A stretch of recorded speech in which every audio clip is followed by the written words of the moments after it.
Attorneys in the Jimmy Dimora trial make their final pitches to the jury today. Closing arguments are underway in the county corruption case. News Channel 5's Ron Regan is live outside the federal courthouse in Akron with this update on how it goes. Ron?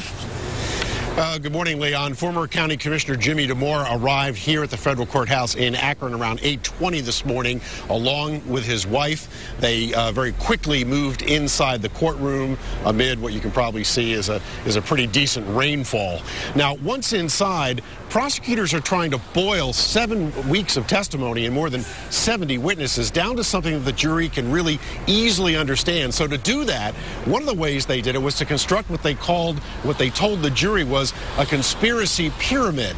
Now imagine a pyramid with the faces of 20 of the key players in this county corruption trial, with Jimmy Dimora and Frank Russo at the top of that pyramid. Now, we've heard a lot from witnesses all about how Dimora was bribed with food, gifts, home improvements, and prostitutes in exchange for county contracts. But here is what is most important today for the prosecution: making absolutely sure that jurors understand how federal law applies to each and every one of the 36 counts in this corruption trial. So they painstakingly went through every single count, reminding the jurors of what they heard as evidence and how the law applies to that. Now, it's very, very important that prosecutors got across this message to jurors, and this is it: that Dimora did not necessarily have to act on any of the bribes. He simply had to be offered a bribe and to have a reasonable understanding that that gift, or whatever it might have been,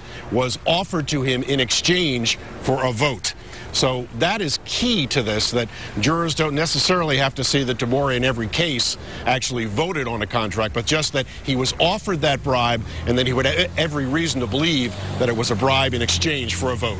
Prosecution wrapped up after 3 hours this morning. Defense attorneys will be back on this afternoon. We'll have all of it at 5 and 6 o'clock and on NewsNet5.com. Live at the federal courthouse in Akron, I'm Chief Investigator Ron Regan. Thank you, Ron. We'll look for your reports later in the day.